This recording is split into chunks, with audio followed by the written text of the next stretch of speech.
हम्म।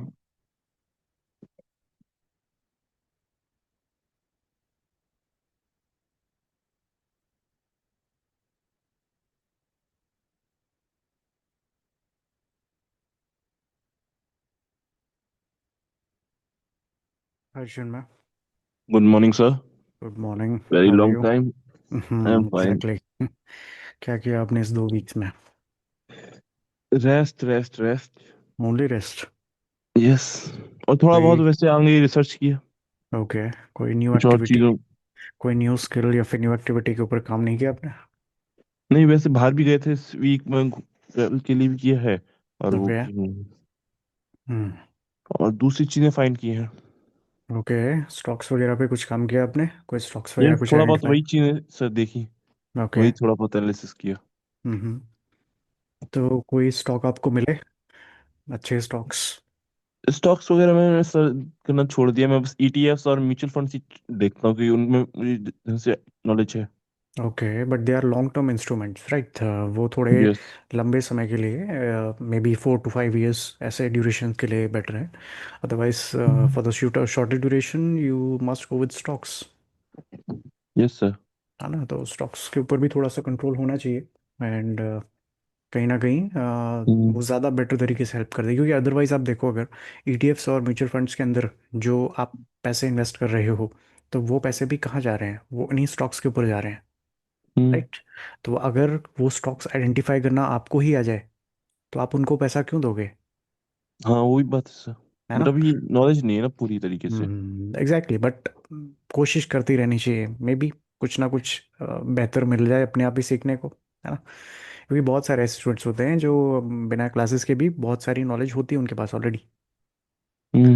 है ना? तो वो क्यूरियोसिटी की वजह से आती है। आप चीज़ों को एक्सप्लोर करते हो, इधर उधर देखते हो, कुछ ना कुछ, भले नहीं पता, doesn't matter, but still you get something to learn, right? Okay, fundamentals हमारे चल रहे थे, राइट? हम्म। अंडर फंडामेंटल क्या कुछ हो गया था हमारा टॉपिक? अंडर फंडामेंटल्स लगभग स्टार्ट टॉपिक्स ही हुए। टॉपिक स्टार्ट ही हुए थे थोड़े से। जैसे लास्ट टॉपिक क्या था? वैसे तो सर याद नहीं है, देखना पड़ेगा। ओके, आप देख लो, क्योंकि काफ़ी टाइम हो गया, मुझे भी ध्यान नहीं है। हम्म। ग्लोबल रिसर्च हो गई थी। और वैसे हो गया था कि आप वो करना है।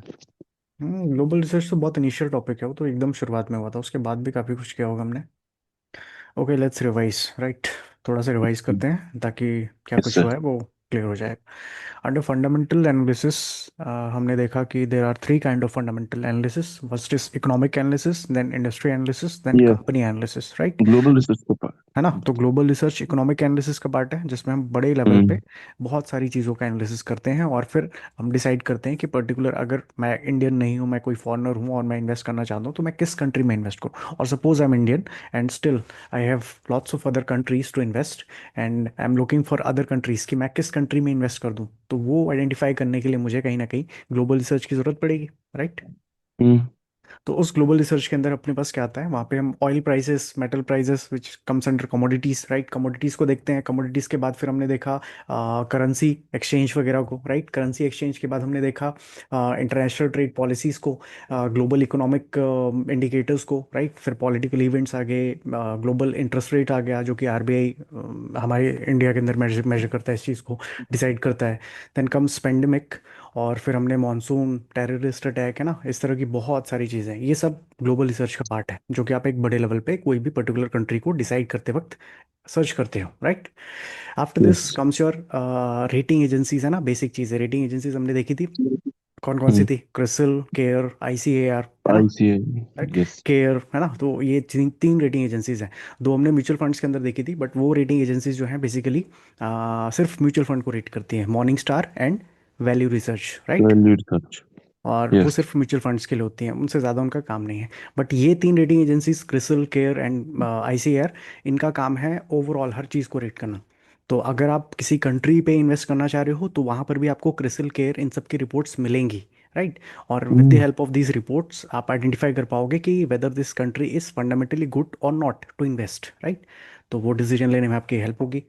Then comes your industry analysis और सेक्टर एनालिसिस, राइट। फर्स्ट हमने इकोनॉमिक एनालिसिस किया ग्लोबल रिसर्च के under.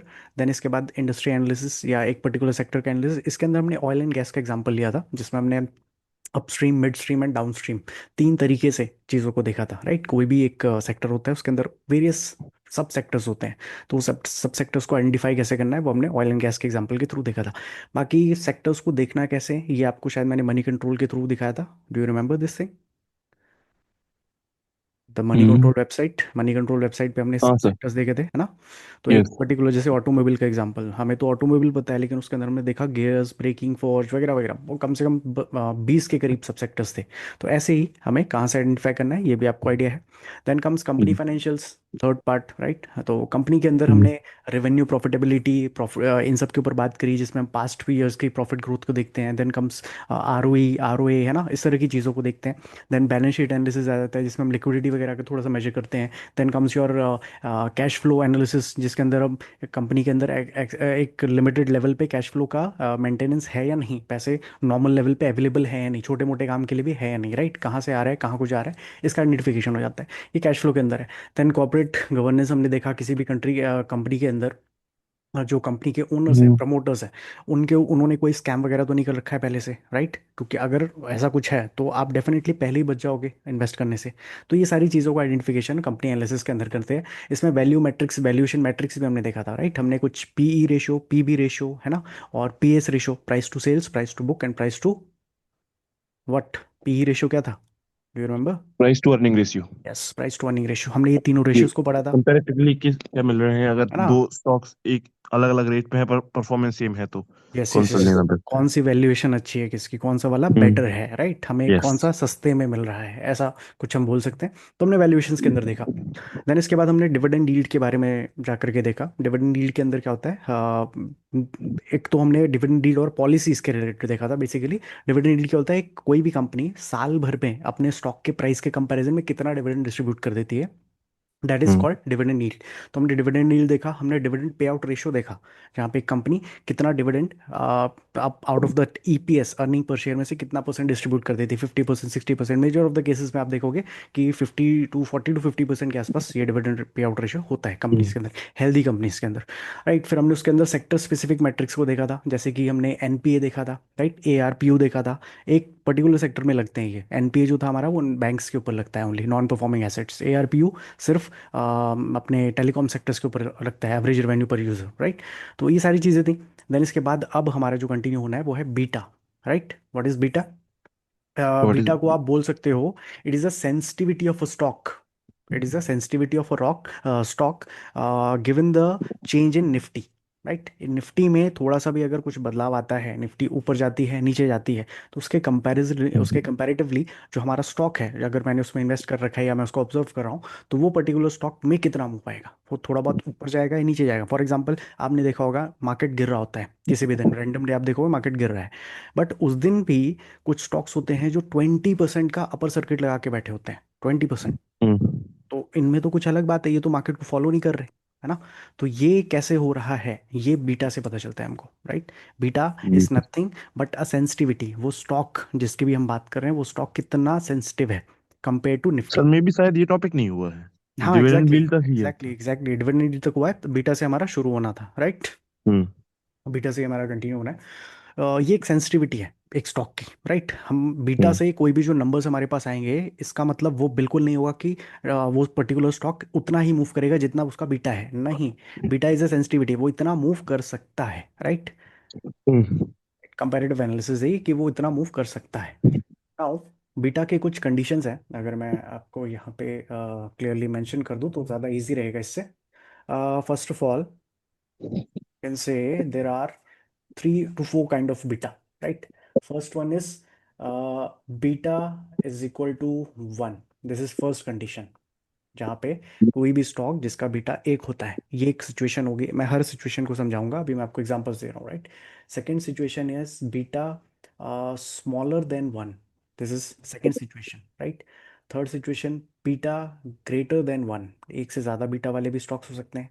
And fourth situation, beta is equal to negative, right, negative beta. ये चार तरीके से आप बीटा को देख सकते हो, कोई भी पर्टिकुलर स्टॉक का बीटा। अब ये है क्या, beta is equal to 1, that shows कि निफ्टी अगर 1% मूव करेगा तो आपका स्टॉक जो है वो भी 1% मूव कर सकता है, right. On a 1% move of Nifty positive side, तो आपका स्टॉक भी 1% पॉजिटिव साइड मूव करेगा, राइट। तो इसका एग्जांपल हम ऐसे देख सकते हैं, let me just change the color. Yeah, now if nifty moves upside of 1%, right, 1% के आसपास निफ्टी आपका मूव करता है अपसाइड के लिए, आप इस सिचुएशन में अगर मेरा स्टॉक है तो वो स्टॉक कितना मूव करेगा, वो भी अपसाइड मूव करेगा और 1% मूव कर सकता है, right. This is the situation.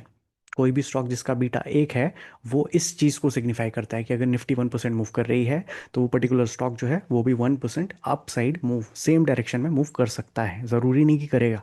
Potential इसमें इतना है 1% तक का, ठीक है।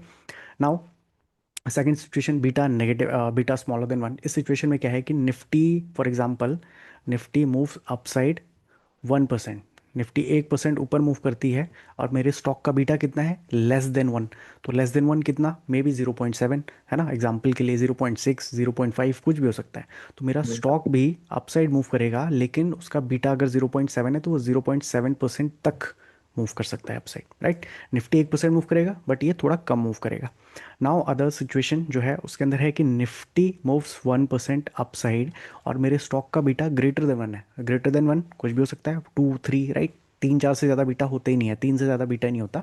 बट एज्यूम करते हैं हम कि यहाँ पे 2% के आसपास का बीटा है हमारा।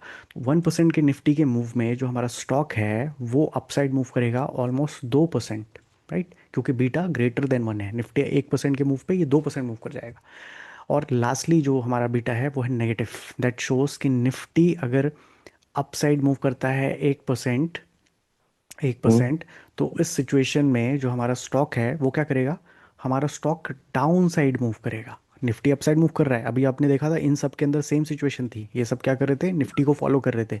बट क्योंकि नेगेटिव बीटा है, दैट मीन्स कि हमारा स्टॉक जो है वो नेगेटिव मूव करेगा। तो निफ्टी अगर अपसाइड मूव कर रहा है 1% तो हमारा स्टॉक डाउन साइड मूव करेगा 1%, राइट। और इसी सिचुएशन के साथ साथ अपसाइड का भी एग्जाम्पल देता हूँ। If Nifty moves upside 1%, right, इसी का एग्जांपल दे रहा हूँ नेगेटिव बीटा का, हाँ sorry, Nifty moves down side 1%, तो इस सिचुएशन में स्टॉक क्या करेगा, गिरे डाउन, क्या निफ्टी होगा डाउन सर? साइड मूव कर रहा है हाँ, तो स्टॉक को किधर मूव करना चाहिए, डाउन ही गिरेंगे। नहीं नहीं, नेगेटिव है, डाउन ही कैसे गिरेंगे, अभी मैंने आपको मतलब एग्जांपल दिया नेगेटिव, ना। वही मैं बोलना चाह रहा, नेगेटिव डाउन मतलब नेगेटिव, स्टॉक्स तो गिरेंगे तो ऑटोमेटिकली नेगेटिव होगी वैल्यू तो। निफ्टी गिर रहा है, निफ्टी गिर रहा है, ओके। अभी स्टॉक को क्या करना चाहिए, बीटा नेगेटिव नेगेटिव है, नेगेटिव बीटा मैंने आपको समझाया ना, this is against market. Against, ये तो नेगेटिव ही होगा सर, वही तो मैं बोल रहा हूँ। नेगेटिव कैसे होगा, नेगेटिव, निफ्टी गिर रहा है तो आपका स्टॉक पॉजिटिव ऊपर जाएगा, सर ये राइट। कॉन्सेप्ट समझ में नहीं आया, पहले वाले में नेटवर्क चला गया। इसीलिए इसीलिए इसीलिए इट्स ओके। तो आप रिपीट कर दीजिए, जब आपको समझ में नहीं आया नेटवर्क का कुछ हो तो आप you can just point out, right. मैं फिर से एक बार आपको क्लियर करता हूँ। देखिए से, there are four types of beta. First one is beta is equal to 1. The second one is beta smaller than 1. The third one is beta greater than 1. And fourth one is beta negative, right? Now, beta is equal to, first of all, beta क्या होता है? Beta is a sensitivity, right? It's a sensitivity of a stock change, right? Stock कितना बदलाव करेगा, ऊपर जाएगा नीचे जाएगा, उसकी सेंसिटिविटी है। इतना के इतने पॉइंट्स के आसपास वो स्टॉक्स मूव कर सकता है compare to Nifty. Now beta is equal to 1, that shows कि निफ्टी अगर 1% मूव कर रहा है तो इस सिचुएशन में आपका स्टॉक जो है वो कितना मूव करेगा, इफ इट इज़ 1 मतलब ऑलमोस्ट 1% के आसपास मूव कर सकता है। ज़रूरी नहीं है कि ये स्टॉक भी 1% ही मूव करेगा, हम बात कर रहे हैं कि वो कितना मूव कर सकता है। अगर बढ़ने पे आए वो अपने पूरे पोटेंशियल पे तो उसका पोटेंशियल कितना है, उसका पोटेंशियल है 1%, दैट्स इट, ठीक है। ये दिखाता है beta is equal to 1। Second जो चीज़ है वो है beta less than 1, that makes कि अगर हमारा स्टॉक 1% मूव करता है, सॉरी हमारा निफ्टी अगर 1% मूव करता है, हम कॉन्स्टेंट सिचुएशन रख रहे हैं ना चारों साइड, तो निफ्टी अगर 1% मूव करता है इस सिचुएशन में जो स्टॉक है वो मूव करेगा अप साइड, क्योंकि बीटा पॉजिटिव है फर्स्ट ऑफ ऑल और लेस देन 1 है। तो less than 1 0.7, 0.6, 0.5, anything, right, less than any one, anything. तो इस सिचुएशन में हमने 1% के मूव पे कितना परसेंट का मूव हमारा स्टॉक कर सकता है, जितना उसका बीटा होगा, है ना। तो यहाँ पे मान लेते हैं कि हमारे स्टॉक का बीटा 0.7 है, तो ये 1% के निफ्टी के पॉजिटिव मूव में 0.7% ही मूव कर पाएगा, इससे ज़्यादा मूव नहीं कर पाएगा। अगर इसका बीटा 0.7 है, 0.5 है, तो 0.5 ही मूव कर सकता है, राइट, पोटेंशियल इतना है उसका। Fine. Then comes beta greater than 1, मतलब 1% से ज़्यादा, मतलब पोटेंशियल निफ्टी से ज़्यादा इनके अंदर होगा, राइट। तो अगर निफ्टी 1% मूव कर रहा है, हमारा स्टॉक का अगर बीटा 2 है, तो वो कितना मूव करेगा, डबल, 2%, है ना। अगर 3 बीटा है तो 3%, एनीथिंग ग्रेटर देन 1, राइट। लेकिन ये तीनों फर्स्ट 1 2 3 जो आपने देखा, ये तीनों के तीनों निफ्टी की डायरेक्शन में है, राइट। जहाँ निफ्टी वहाँ ये निफ्टी हमने पॉजिटिव रखा था, तो ये सारे पॉजिटिव थे। अगर निफ्टी नेगेटिव होता, तो ये स्टॉक क्या होते, नेगेटिव होता ये भी नेगेटिव होते हैं, राइट। ये इक्वल है, दोनों बराबर चलेंगे, राइट, एक जैसे एक डायरेक्शन को फॉलो करेंगे। तो Nifty positive, stock positive, Nifty positive, stock positive. Nifty अगर यहाँ नेगेटिव होता, स्टॉक भी नेगेटिव होता। कितना नेगेटिव होता, इतना ही नेगेटिव होता, है ना। इस है। पॉइंट को मैं समझाने की कोशिश कर रहा हूँ आपको। अब fourth one, beta negative. Negative का मतलब अगेंस्ट मार्केट, राइट। ये चौथा जो है बीटा, ये अगेंस्ट होगा निफ्टी के। तो इफ निफ्टी इज 1% पॉजिटिव, तो हमारा स्टॉक क्या होगा, 1% नेगेटिव, है ना। और 1%, निफ्टी अगर 1% ऊपर जा रहा है, तो वो सारे स्टॉक जिनका बीटा नेगेटिव होगा, वो सारे स्टॉक गिर रहे होंगे उस दिन, राइट। और निफ्टी अगर 1% डाउन जा रहा है, तो इस सिचुएशन में हमारे स्टॉक्स बढ़ रहे होंगे। यही वो एग्जांपल जो मैंने आपको बताया था कभी थोड़ी देर पहले, कि मान लेते हैं कि मार्केट हमारा निफ्टी गिर रहा है, थोड़ा बहुत गिरा, पर कुछ स्टॉक है वो 20% सर्किट लगा के बैठे हुए हैं। क्यों? क्योंकि बीटा नेगेटिव है उनका, सिंपल, है ना। Beta okay. नेगेटिव है, इस सिचुएशन में निफ्टी के गिरने पे वो स्टॉक्स बढ़ रहे हैं, ऊपर जा रहे हैं। Hello sir. आपको आवाज आ रही है? Yes sir. बीच राइट। में कट आउट हो रहा है। कैसे, आई डोंट नो, ये नेटवर्क इशू कैसे हो रहा है, क्यों हो रहा है। आई डोंट थिंक कि मेरी साइड से कोई इशू है, the wifi is perfectly working. Hmm. मेरे साथ भी सर यही हो रहा है। मे बी कुछ ना कुछ इशू है आपकी साइड। ये भी wifi is doing well, fine. Beta भी आपको समझ में आया क्या है? सेंसिटिविटी है कि कितना परसेंट बढ़ सकता है, तो वो वैसे दिखाया कि अगर 1% होगा तो 1% ही बढ़ेगा। Exactly exactly. तो अभी इनको चेक कहाँ करना है, सवाल ही आता है। ये तो हमने सीख लिया, राइट, ये तो बुकिश नॉलेज होगी, बट इसको यूटिलाइज कैसे करें, इसको सीखे कहाँ और ये दिखेगा कहाँ, है ना। क्योंकि आपने लास्ट देखा वाले में होगा।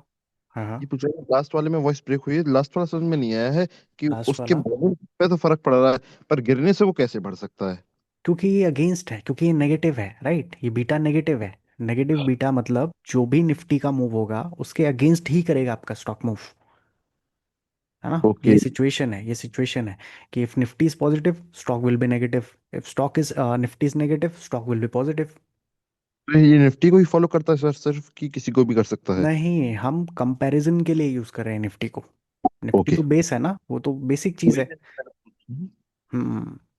नहीं, वहाँ पे निफ्टी, मैं शब्द इस्तेमाल कर रहा हूँ, वहाँ पे इंडियन मार्केट रख सकते हो, पूरा मार्केट को अगर आपको देखना होता है। ओके, ओवरऑल हाँ। मार्केट। हाँ, अगर आपको किसी दिन देखना हो कि आज मार्केट ने कैसा परफॉर्म किया, तो आप सबसे पहले क्या देखते हो, निफ्टी का चार्ट देखते हो, हम्म। है ना। तो सिंपल, इसीलिए हम निफ्टी को यूज कर रहे हैं। आप यूज कुछ भी कर सकते हो, but Nifty is the base, तो इसलिए हम निफ्टी को यूज कर रहे हैं, है ना। उसके कंपैरिजन में कि मार्केट उस दिन पॉजिटिव था, अगर मार्केट पॉजिटिव था तो वो स्टॉक हमारा नेगेटिव होगा, क्योंकि बीटा ही नेगेटिव है उसका। अगर मार्केट हमारा नेगेटिव था, तो उस दिन स्टॉक हमारा पॉजिटिव होगा, क्योंकि बीटा नेगेटिव है उसका। नेगेटिव बीटा मतलब उल्टा मूव करना, remember this thing, hmm. Right. Now, ये नेगेटिव बीटा वाला पार्ट आपको समझ में आया, फोर्थ वन, हाँ। फाइन। नाउ, अब इसे Yes, देखना sir. कहाँ है, इसे देखना कहाँ है, वो चीज़ देखते हैं। Now let me just remove it, okay.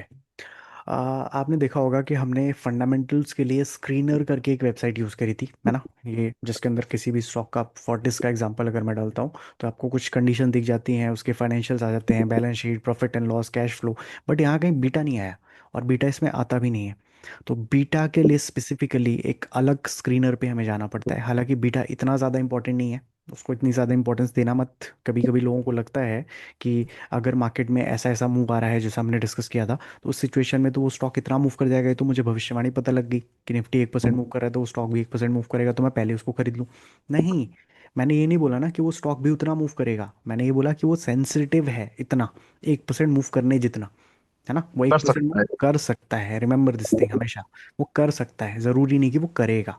मे भी कभी कभी, क्योंकि ये जो चीज़ें हैं ना एग्जैक्ट नहीं होती हैं, वो कभी कभी थोड़ा सा उससे ज़्यादा भी मूव कर सकता है, थोड़ा उससे कम भी मूव कर सकता है, राइट। ये पर्टिकुलर सिचुएशंस होती हैं। तो अब सवाल आता है कि इसको देखना क्या है, इसके लिए आपको एक another website called ticker tape देखना पड़ेगा, राइट। मैं इसको शुरू से दिखाता हूँ। This is the okay. Website called ticker tape. ये कुछ ऐसी दिखती है। If you go to ticker tape, यहाँ पे आपको सबसे पहले साइन अप करना पड़ेगा, अदरवाइज ये स्क्रीनर वगैरह कुछ भी यूज़ नहीं कर पाओगे। तो यहाँ से एक अपना छोटा सा लाइक जीमेल से किसी से भी साइन अप कर लेना आप।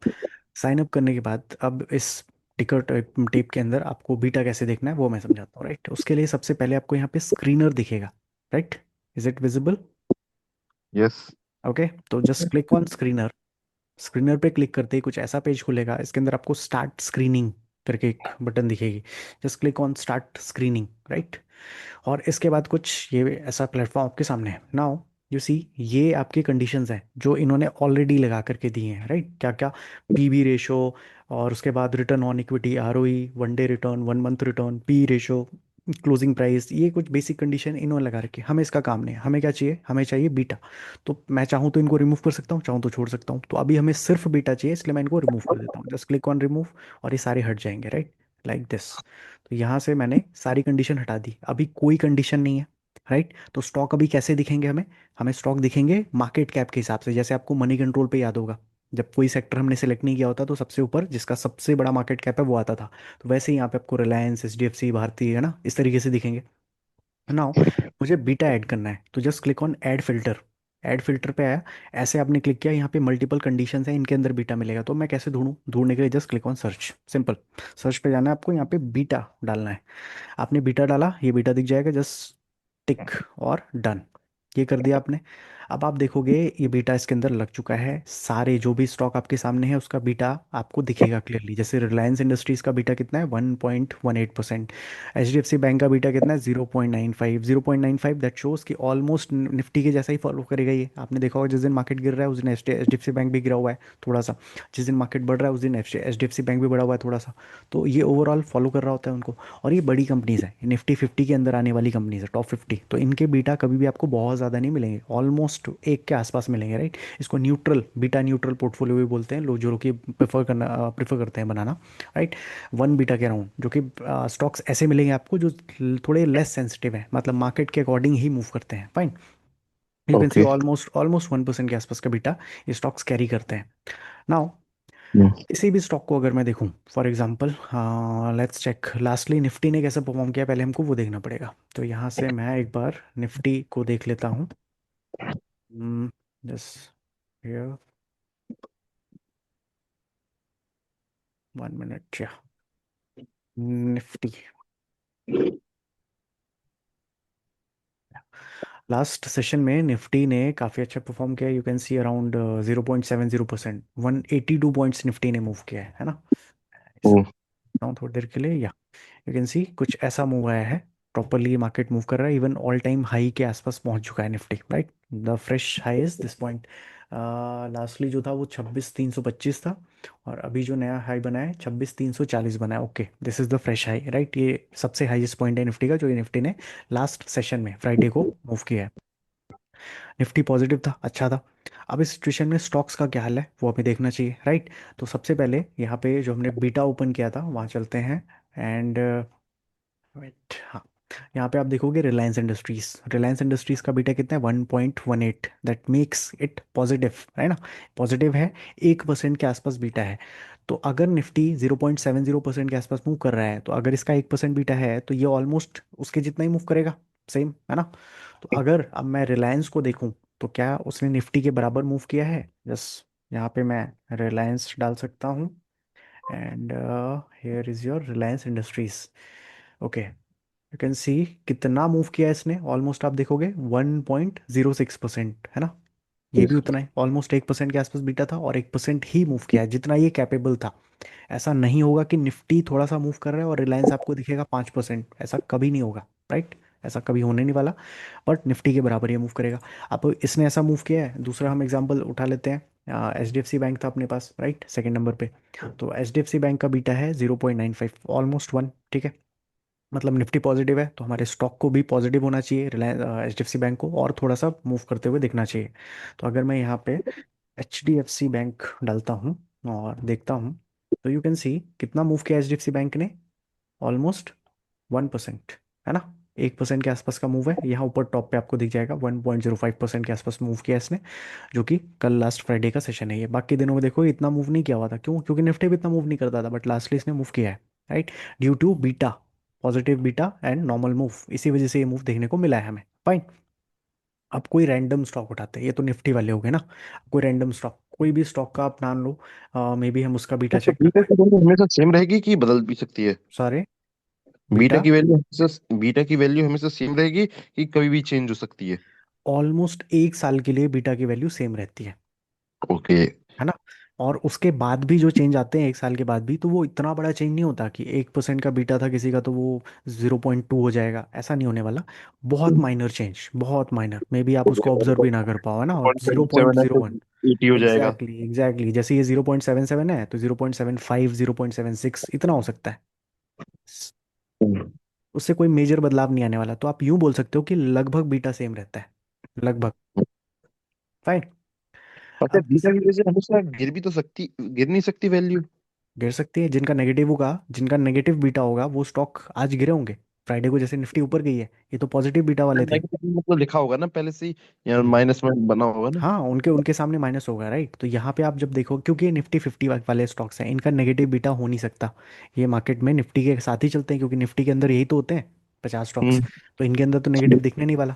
तो अभी हमें यहाँ से फिल्टर आउट करना पड़ेगा, अभी नेगेटिव चाहिए। अभी यहाँ पे क्या है कंडीशन, हमारे पास वो स्टॉक्स हैं, कितने आए टोटल सर्च में अगर हम देखें, अराउंड 5,782, राइट, 5,782 स्टॉक्स आए हैं। ये क्यों आए हैं, कौन से स्टॉक्स हैं ये? हैं -2.72 से लेकर के 4.60 बीटा वाले स्टॉक्स, मतलब इतनी बड़ी वेरिएशन।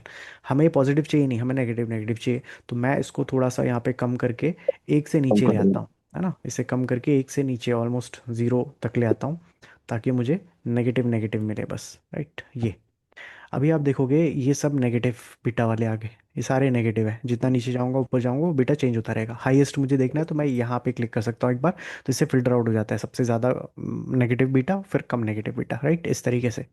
तो नाउ यू कैन सी ये सबसे कम नेगेटिव बीटा है 0.00, और सबसे ज़्यादा यहाँ इसका आ रहा है यंत्रा वेंचर्स का, राइट। ये थोड़ा सा ऑलमोस्ट 2.72 के आसपास का बीटा है। अभी आप देखोगे जिनका मार्केट कैप बहुत कम होता है, मार्केट कैप बहुत कम से क्या मेरा मतलब है, 50 करोड़, 11 करोड़, ये सब कौन सी कंपनीज होती हैं? ये सब स्मॉल कैप स्मॉल कैप भी नहीं, इनको तो हम माइक्रो कैप बोलते हैं एक्चुअली, कहेंगे, सॉरी, स्मॉल कैप तो वो है बाकी ढाई सौ ना। कंपनीज वो 250 कंपनीज हैं, ये उनसे भी छोटी हैं, ये 5,000 कंपनी, 7,000 कंपनियों में आने वाली कंपनियां हैं, तो ये बहुत छोटी हैं, इनको हम माइक्रो कैप बोलते हैं, बहुत ही बारीक कंपनियां। अब कोई कंपनी बहुत छोटी है, प्राइस उसका मान लेते हैं, अब ये एस ईस्ट बिल्टेक करके वो स्टॉक है, इसका 11 करोड़ का मार्केट कैप है, मान लेते हैं स्टॉक का प्राइस होता है 1 रुपए। तो इस 1 रुपए में कौन होगा, ये तो पेनी स्टॉक हो गया, तो इसमें इंटरेस्टेड कौन होगा? पब्लिक तो नहीं जा रही इसके अंदर, हो सकता है कुछ लोग जो इनको जिनको आइडिया नहीं है मार्केट के बारे में, वो लोग खरीद कर बैठे हुए हैं। बाकी कौन होगा? मालिक होगा कंपनी का। तो वो इसको मैनिपुलेट कर सकता है, वो चाहे वो एक साथ खरीदने आ जाएगा, बहुत सारी अगर बाइंग आएगी तो डिमांड जनरेट होगी, डिमांड की वजह से स्टॉक हो सकता है भाग जाए, है ना, ऐसा हो सकता है। हो सकता है कि वो एक साथ बेच दे तो वो गिर जाए। तो बहुत कम मार्केट कैप वाले को आप जज नहीं कर सकते, जिनके अंदर लिक्विडिटी ठीक ठाक है, साइज उनका बड़ा है, लिक्विडिटी ठीक ठाक है, उन्हीं कंपनीज को आप बीटा के अकॉर्डिंग जज कर पाओगे, वरना इसका उल्टा सीधा मिलेगा आपको। फॉर एग्जाम्पल इसी का देख लेते हैं हम, बीटा है कितना है इसका, -2.65, ठीक है। तो निफ्टी जो है वो 0.70% के आसपास अपसाइड मूव किया है। अब इस सिचुएशन में इस स्टॉक को क्या करना चाहिए आपके हिसाब से? बीटा -2.65 है इसका, चूज नहीं करना चाहिए क्योंकि गिर सकता है ज्यादा, पॉसिबिलिटीज में ये है कि है ये ना। डाउन होगा तो 2.65। फ्राइडे फ्राइडे के सेशन में इसने क्या किया होगा, गिरा होगा, राइट। इसका बीटा कह रहा है 2.65 है, माइनस मतलब ये कहीं ना कहीं गिरा होगा, नेगेटिव, मार्केट पॉजिटिव था तो ये तो नेगेटिव जाएगा ना उल्टा, हम्म। राइट। तो लेट्स सी, इसको देखते हैं किसने क्या किया है। ईस्ट बिल्टेक नाम की एक कंपनी है, यहाँ पे ऐसे सर्च करते हैं, this one is east Biltech. Last session में आप देखो अगर इसने क्या किया है, यू कैन सी यहाँ पे आपको क्लियरली दिखेगा कितना, -4.99, मतलब ऑलमोस्ट 5% का लोअर सर्किट लगा हुआ है इसके अंदर। हम्म। क्यों? मार्केट तो पॉजिटिव था, ये क्यों गिर गया? क्यों गिरा सर? क्योंकि बीटा नेगेटिव है।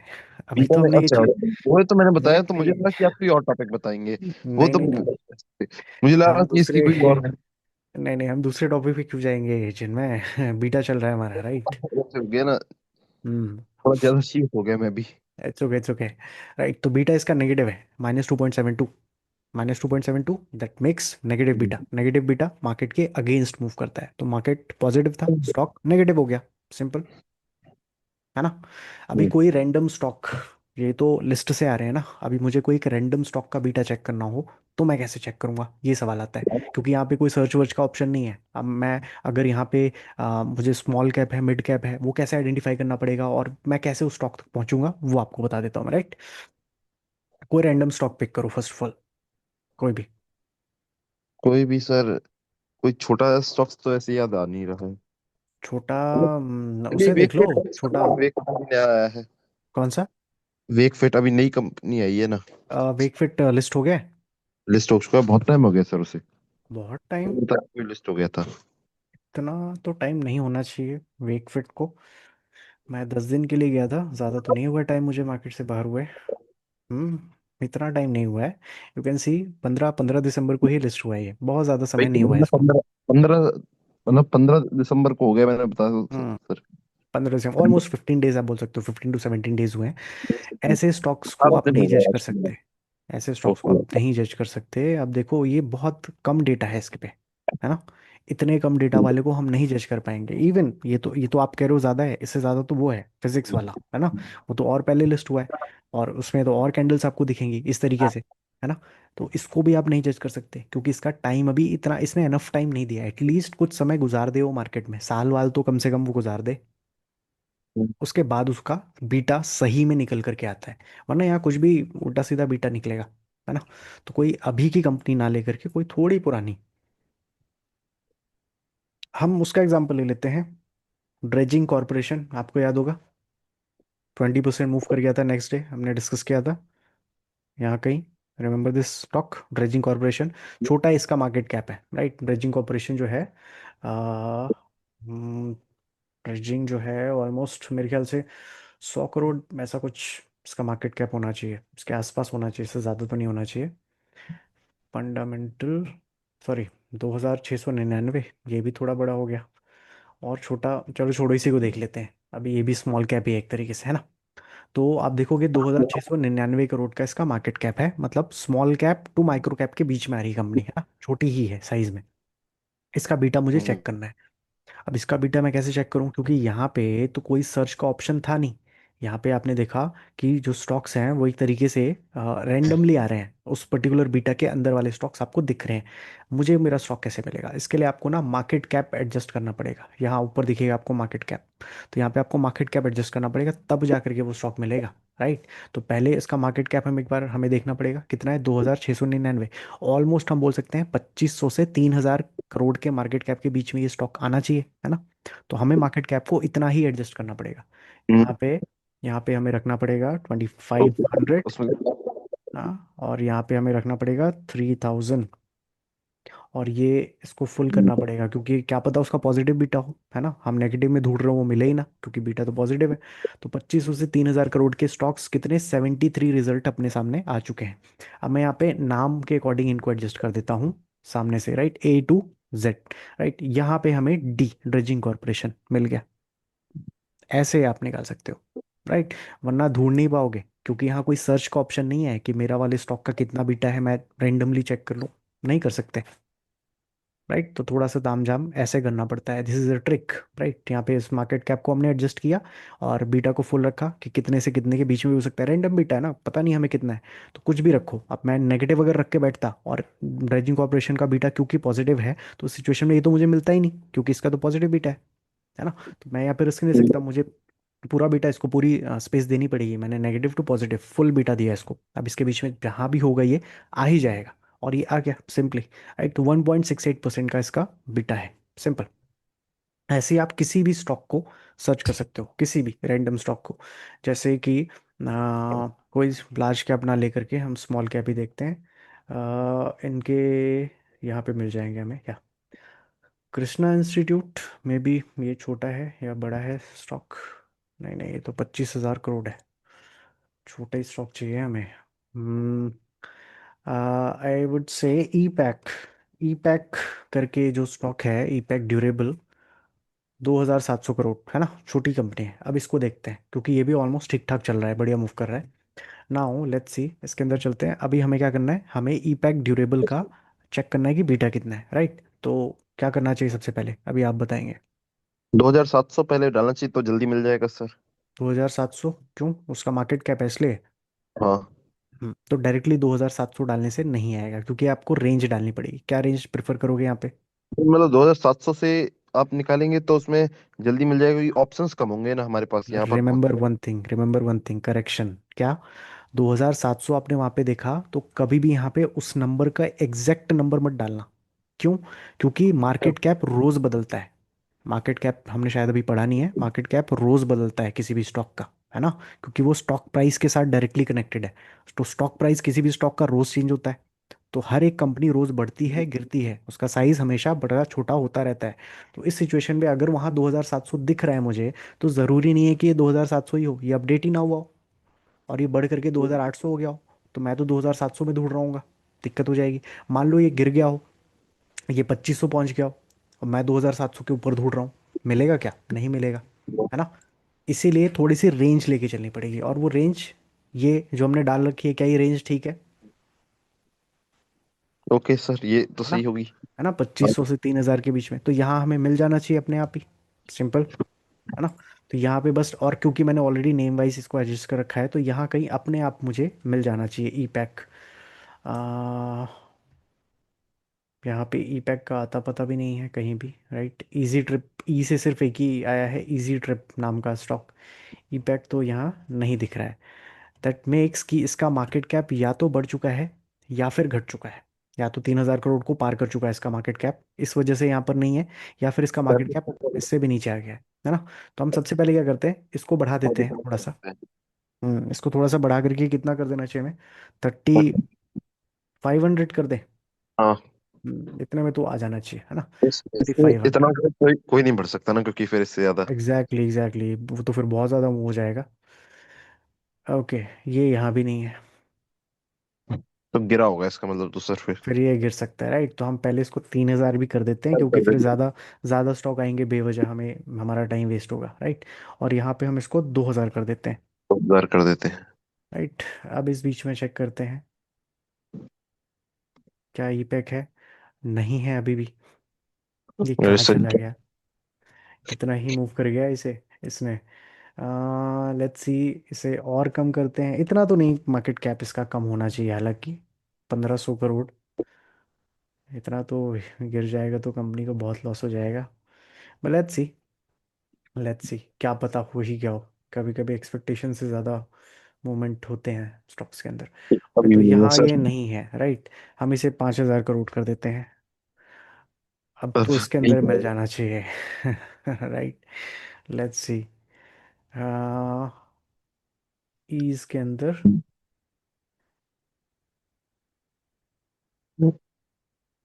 क्या है, यहाँ कहीं नहीं, एक्सपेल आ गया है लेकिन ई पैक नहीं आया। या तो ई पैक में बहुत ही एक्सपोनेंशियल कुछ मूव आया है, लेट्स सी, एक बार चार्ट देखें ई पैक का, कुछ बहुत ज़्यादा मूव कर गया है कि थोड़े समय में ये। ज्यादा ये है ई पैक। इतना ज़्यादा तो मूव नहीं करना चाहिए कि इसका मार्केट कैप इतना ज़्यादा बढ़ जाए और रेंज से बाहर ही निकल जाए। और rarest of the rare situation हो जाती है ये। चार्ट।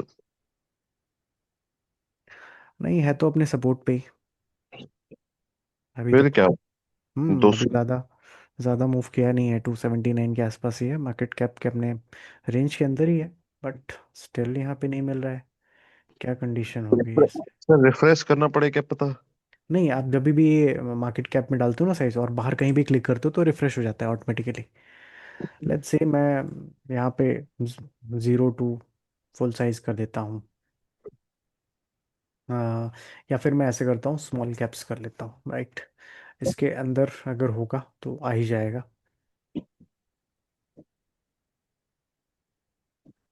पर यहाँ एक्चुअली ए से बहुत सारी कंपनीज हो जाएंगी, हमें काफ़ी स्क्रॉल करना पड़ेगा। नाम में इसमें सर फिल्टर में नहीं होगा ऑप्शन? ऐसा तो देखो होता नहीं है कि एक भी स्टॉक लिस्ट के अंदर ना हो, क्योंकि अगर ऐसा हो जाता है तो मुझे भी एटलीस्ट अभी पता चल जाएगा, क्योंकि अब तक मैंने ऐसा नहीं देखा है कोई भी स्टॉक जो लिस्ट में ही ना हो। हर स्टॉक लिस्ट के अंदर होता है। यहाँ बहुत नीचे जाना पड़ेगा हमें थोड़ा सा, तो इसको बढ़ा ही दें हम, 1000 करोड़ तो कर ही देते हैं। ठीक हो गया। हम्म। तो ताकि ये बहुत छोटी कंपनीज एटलीस्ट निकल जाए। Now let's see. अभी डीवी है। इसमें मिल जाना चाहिए क्योंकि हमने 34,000 करोड़ रखा है साइज। तो 34,000 करोड़ के आसपास तो ईपीएल, मेरे ख्याल से यही है ईपैक। एक EPL, bar EPL L T. Let's see, यहाँ पे मैं ईपीएल एक बार सर्च कर लेता हूँ। नहीं, ईपीएल अलग स्टॉक है, नॉट ईपैक। मैंने गूगल पे देख लिया। इजी, एलगी, एवरेस्ट, कहीं नहीं है ये ईपैक। हम्म, ओके, मे बी कुछ कंडीशंस हैं जिसकी वजह से इसको ना रखा गया हो इसके अंदर, क्योंकि ये फर्स्ट टाइम मैं देख रहा हूँ कि कोई स्टॉक लिस्ट में नहीं है। जनरली हम्म, सारे स्टॉक्स होते हैं, क्योंकि सबका बीटा कैलकुलेट हो जाता है थोड़े समय के बाद, तो वो कहीं ना कहीं यहाँ पे आ जाते हैं। बट ये एक स्टॉक है जो पहली बार मुझे मिला है अब तक, जिसका बेटा है नहीं शायद कुछ भी, हम्म, इस वजह से इसको यहाँ पे रखा ही नहीं गया है, राइट। यहाँ पे हम्म, सिर्फ वही स्टॉक्स हैं जिनके बीटा हैं, सिंपल। हम्म। चलो ये भी सही है, एटलीस्ट एक चीज़ मिली नई जानने को, राइट। ओके, तो कोई और स्टॉक सर जिसका बीटा, वो बीटा दिखा तो रहे हैं जिसमें 0.00 भी वैल्यू है। एग्जैक्टली बीटा ऑलमोस्ट हर स्टॉक का होता है, और वो सारे स्टॉक्स यहाँ पे विजिबल होते हैं। बट यही एक इकलौता स्टॉक मुझे अब मिला है जिसका बीटा नहीं दिख रहा है यहाँ पे, राइट, क्योंकि नाम तो कहीं बीटा जाने नहीं वाला। अभी अभी हमने देखे थे जिनमें 0.00 भी थे कई स्टॉक्स। तभी तो यहाँ पे आपने देखा टोटल 7,000 कुछ ऐसी कंपनीज आ रही थी, तो वो मतलब सारी कंपनी को कवर कर लिया इसने, राइट। हम्म। वो और एक आध जिनके, जाती है ना सर, वैसे हो सकता है मे लिस्ट बी, मे में। बी, क्योंकि ईपैक की दो कंपनीज हैं। इफ यू जस्ट यहाँ पे आप सर्च करोगे ईपैक, तो आपको मिलेगा दो, एक है EPACK durable and another one is EPACK prefab technologies. Prefab technologies की लिस्टिंग जो है वो करीब करीब एक साल के अंदर अंदर हुई है, अभी 2025 के आसपास लिस्ट हुआ है। तो इसका बीटा यहाँ पे मिलना थोड़ा मुश्किल है, राइट। लेकिन इसको तो मिलना चाहिए क्योंकि ये पुराना स्टॉक है और ये काफ़ी समय से लिस्टेड है, fine. But it's okay, without wasting more time आगे बढ़ते हैं हम इस चीज़ को। तो अभी बीटा कैसे देखना है कैसे नहीं देखना है ये चीज़ आपको क्लियर हुई,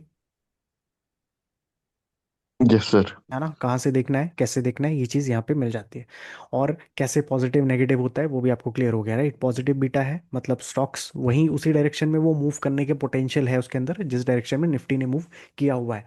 और अगर उसका बीटा नेगेटिव है मतलब निफ्टी के अगेंस्ट, ठीक है, तो निफ्टी हम्म। अगर पॉजिटिव मूव किया है ये स्टॉक हमारा नेगेटिव मूव करके बैठा होगा, right, simple. Yes sir. Now this is called beta. Beta beta का पर बहुत अगर ज़्यादा zero role percent important zero नहीं है है बीटा का। हम्म। और बीटा की वैल्यू भी 0 है तो हम्म। क्या वो स्टॉक तब भी भर सकता है? एग्जैक्ट 0 0 होना मतलब ऑलमोस्ट आप नेग्लिजिबल, उसको वैल्यू असाइन की नहीं गई अभी तक। अगर आपको 0 0 दिख रहा है कुछ ना कुछ तो बीटा होगा, हो सकता है 0.1 हो। अगर जीरो नहीं पॉइंट वन देखिए, है, आप इनमें से किसी में देखते हैं 0.0, तो आप देखिए वो भर सकता है कि नहीं। जैसे ये यहाँ पे डाउट मैं, है। यहाँ पे मैं करता हूँ, यहाँ पे आपको नेगेटिव दिख जाएंगे। नेगेटिव के बाद ये रहे, राइट। यहाँ पे ये निप्पॉन ईटीएफ, स्टार सीमेंट, ये सब है। लेकिन ये पॉजिटिव है नेगेटिव है उनके सामने ही आपको जस्ट सिंबल मिल जाएगा, ये नेगेटिव बीटा है, माइनस में है, राइट। और ये पॉजिटिव है, 0.01 है लेकिन पॉजिटिव है। तो अभी पॉजिटिव में क्या होता है ये भी आपको पता है, नेगेटिव में क्या होता है ये भी आपको पता है। Negative exact zero zero. Point zero zero zero है मतलब कोई खास इसका फर्क पड़ने ही नहीं वाला अपने निफ्टी के अकॉर्डिंग, स्टॉक के ऊपर, स्टार सीमेंट के ऊपर फॉर एग्जांपल, जीरो बीटा, और वो भी negative. That makes it no change, right. उस सिचुएशन में अगर निफ्टी जो है वो 1% मूव करती है, तो हमारा जो स्टॉक है वो 0 0 बीटा कैरी कर रहा है। 0 0 बीटा में कुछ खास मूव देखने को नहीं मिलेगा निफ्टी के कंपैरिजन में। क्योंकि पोटेंशियल इसका जीरो दिखाया जा रहा है यहाँ पे, है ना। तो इसका मतलब ये नहीं कि स्टॉक जीरो ही मूव करेगा, 1% भी मूव नहीं करेगा, नहीं, ये कैपेबल है, ये दिखाता है बीटा।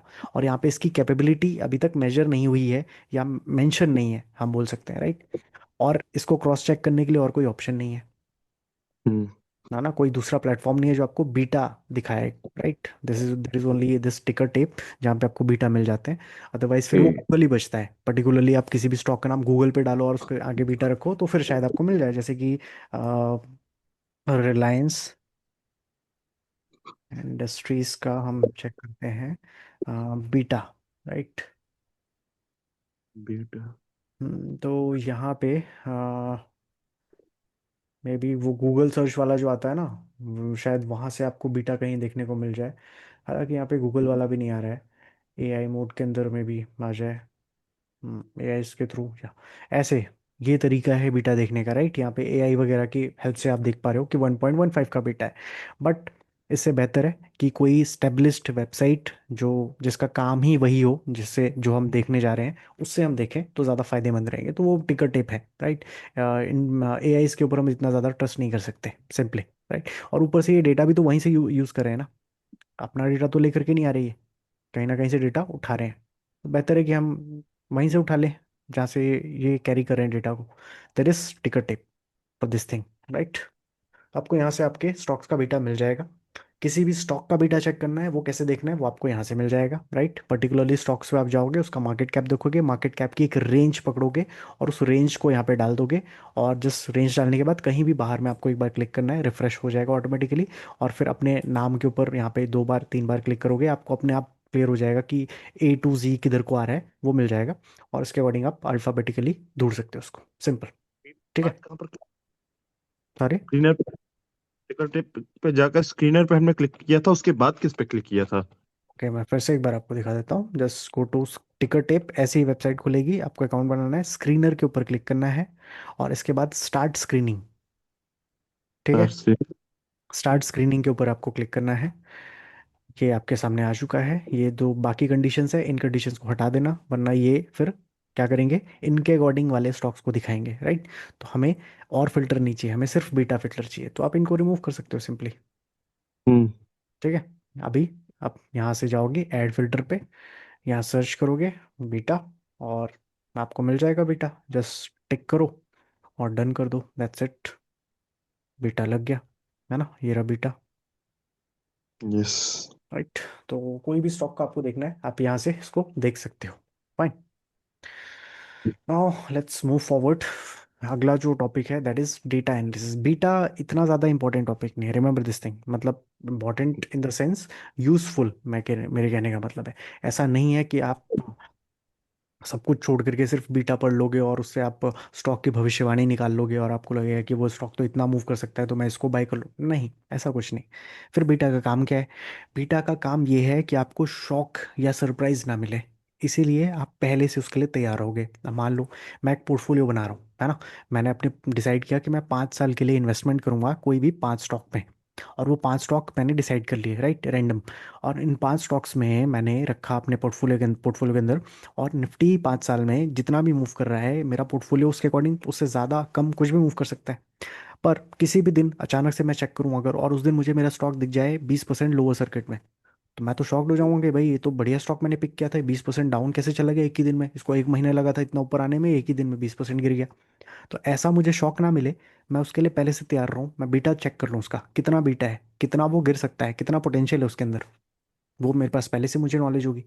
तो मैं उसके लिए उस शॉक या सरप्राइज को अब्जॉर्व करने के लिए पहले से तैयार रहूंगा, सिंपल। Yes sir. ये है बीटा का पर्पस, इससे ज़्यादा कुछ नहीं। भविष्य नहीं दिखेगा यहाँ पर, यहाँ पर आपको सिर्फ उसका पोटेंशियल दिखेगा, कितना वो सेंसिटिव है मार्केट के अकॉर्डिंग, दैट्स इट, है ना। ओके। और बीटा को निफ्टी के साथ एक और चीज़ से कंपेयर किया जाता है, उसके पर्टिकुलर इंडेक्स से जिससे वो बिलोंग करता है। जैसे मेरे कोई छोटा स्टॉक है, तो मैं छोटे स्टॉक का कंपैरिजन किससे करूंगा, मैं निफ्टी स्मॉल कैप के साथ उसका कंपैरिजन करूंगा कि निफ्टी स्मॉल कैप इंडेक्स कितना मूव किया है, उसके हिसाब से मेरा स्टॉक कैसे मूव कर रहा है, दैट्स इट, है ना। हम्म। मिड कैप है तो मिड कैप के साथ कंपेयर करूंगा, right. Now let's move forward. इसके आगे आता है डेटा एनालिसिस। आज बाय द वे मार्केट में मॉक ट्रेडिंग चल रही है। तो मॉक ट्रेडिंग की वजह से कुछ ऊपर नीचे दिखेगा मार्केट। जैसे कि यहाँ पे अगर हम निफ्टी को चेक करें, कुछ हो रहा है, ये बदलाव। चार्ट में कुछ भी, एक बड़ी छोटी ग्रीन कैंडल, रेड कैंडल, कुछ भी दिख सकता है रैंडम। तो उस पर ट्रस्ट मत करना, क्योंकि वो जस्ट एक फेक मूव होगा। राइट। ये है फ्राइडे, तो अभी तक नहीं बनी है। राइट। मे बी आगे आपको यहाँ पे कुछ भी ऊपर छोटी बड़ी कैंडल देखने को मिल सकती है। राइट। ओके फिर सर। Moving forward. हम्म। आपसे पहले मेरा एक डाउट वैसे है कि हम्म। एनआईएसएम की विजिट की थी तो उन्होंने मुझे नोट्स तो प्रोवाइड किए हैं, पर वो बहुत ज़्यादा डिटेल्ड हैं। और उनमें ये समझ में नहीं आ रहा कि हमने टॉपिक्स कहाँ तक कवर कर लिए हैं, कहाँ तक नहीं। आप जैसे मैं स्क्रीन शेयर करूँ सर? हाँ हाँ, आप कर सकते हो। मैं इसको एक मिनट अपनी स्क्रीन ऑफ करता हूँ। या उससे यू कैन शेयर। बात करते हैं। You can share your screen now. एक मिनट सर। हम्म। कहाँ गया option? Share screen. Hmm. Sir, कहाँ गया व्हाट्सएप? हाँ सर, जैसे अब यहाँ 3 फाइल्स उन्होंने मुझे प्रोवाइड की हैं। इनमें से हम्म। जो ट्रेडर है, इसमें हमें स्टार्टिंग का तो फंडामेंटल एनालिसिस सब मिल रहा है। वो जो आप उस पे रहो, आप इंडेक्स पे रहो एक बार, इंडेक्स पे। इंडेक्स नहीं है सर ये। नहीं, तो ऊपर है ना इंडेक्स, ये नहीं है? है तो। इसमें तो वो चीजें हैं, इसमें इंडेक्स में तो कुछ है ही नहीं। आप देखोगे यहाँ पे अच्छा ठीक है, इसके अंदर इंडेक्स नहीं है, इसके अंदर डायरेक्ट है। ये तो शुरुआत से जो हमने पढ़ा था ना, मार्केट में क्या क्या कैसे करना है, कौन कौन से जगह पे इन्वेस्ट करना है, और वो सारी चीज़ें, ये तो बेसिक्स हैं। हम्म। तो यहाँ तक तो ठीक है, सब क्लियर है। बट अब हम्म। यहाँ से जो चीजें आ रही है, ये तो सर हमने नहीं पढ़ी ना अभी। कौन से? Market type, market phases. यहाँ ये market well sir. Market phases, market 9 phases बजे पढ़ मार्केट चुके खुलता हैं। है, 10 बजे, 12 बजे, है ना, टाइमिंग सबने पढ़ी थी, वही है। ये पे इन पे आउट हो गया सर? पे इन पे आउट इज नथिंग। जैसे आप पर्टिकुलर एक डे में ट्रेड करते हो, तो हमने T+1 T+2 पढ़ा था, रिमेंबर? Tom+1 Tom+2 settlement. ये पे इन पे आउट उसी के साथ कनेक्टेड है। ओके। देन कम्स बस इज सेटलमेंट, VAR, ELM, है ना, ये सब भी हम पढ़ चुके हैं। एन्युइटी, प्रेजेंट वैल्यू, कैश ये flows. Cash flow and all, ये सब कैलकुलेशंस है, फंडामेंटल के अंदर ही है ये सब फंडामेंटल के अंदर ही। Yes yes yes yes, totally. ये डेरिवेटिव मॉड्यूल अभी डेरिवेटिव आएगा। ट्रेडिंग ये मॉड्यूल अभी रह आएगा। गया है सर? ये आएगा, ये तो आगे की चीज़ है, अभी तो हम इतना हमने पढ़ा भी नहीं है, राइट। ये मतलब फंडामेंटल चल चीज रहा है हमारा। ना, ये सब से आएगा, ये तो ना डेरिवेटिव है। इससे पहले टेक्निकल आएगा, फिर डेरिवेटिव आएगा। आएगा। सब में और टाइम है। जैसे मैं अभी ये करेंसी, ये सब आएगा, ये सब आगे मॉड्यूल्स है ना। अभी तो फंडामेंटल चल रहा है हमारा। फंडामेंटल्स में जैसे कहाँ, इसमें नहीं मिल रहा ना सर, ग्लोबल रिसर्च और ये सब, यही हम्म। हमारा चल रहा होगा। ये रहा, क्वालिटेटिव वगैरह हमने पढ़ा, मुझसे ठीक है, उसके फंडामेंटल्स नीचे। इतना ज्यादा पढ़ना पड़ेगा?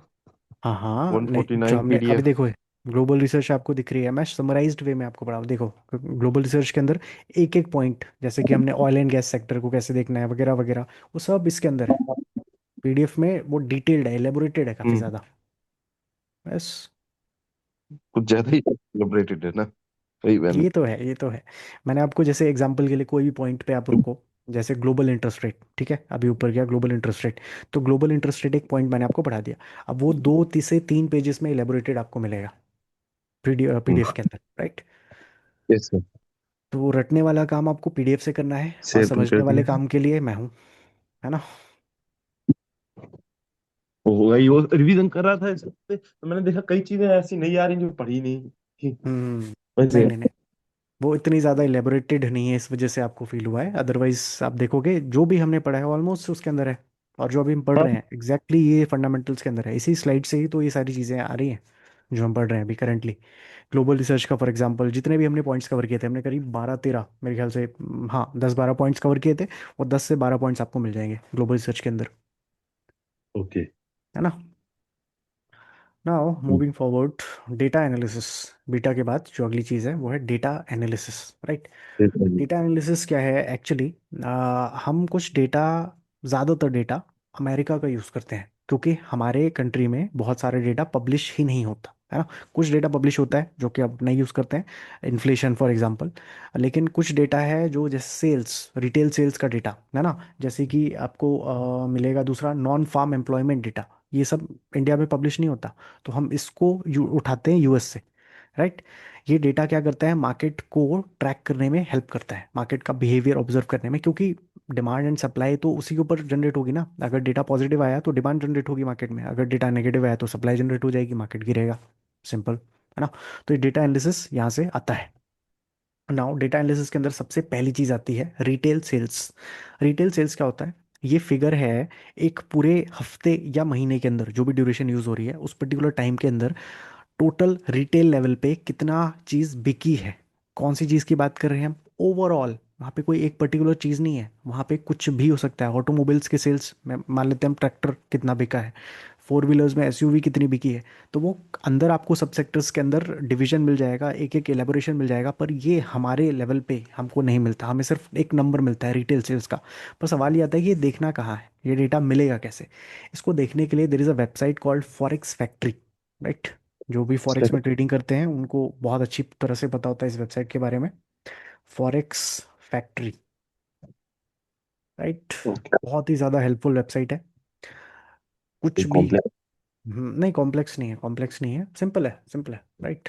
यहाँ पे आपको आना है, यहाँ पे आपको थोड़ी बहुत इन्फॉर्मेशन मिल जाएगी हल्की फुल्की, लाइक करेंसीज के बारे में, कि वो पर्टिकुलर करेंसी एक दिन में किस तरीके से बिहेव करके गई। जैसे क्या, सैटरडे, सैटरडेज को करेंसी मार्केट बंद होता है, right. Only crypto market is open on Saturday Sunday, बाकी ऑलमोस्ट मार्केट्स ऑफ होते हैं। तो यहाँ पे आप जितनी भी करेंसी देखोगे ये पुराना रेट है, क्योंकि मार्केट बंद है, राइट।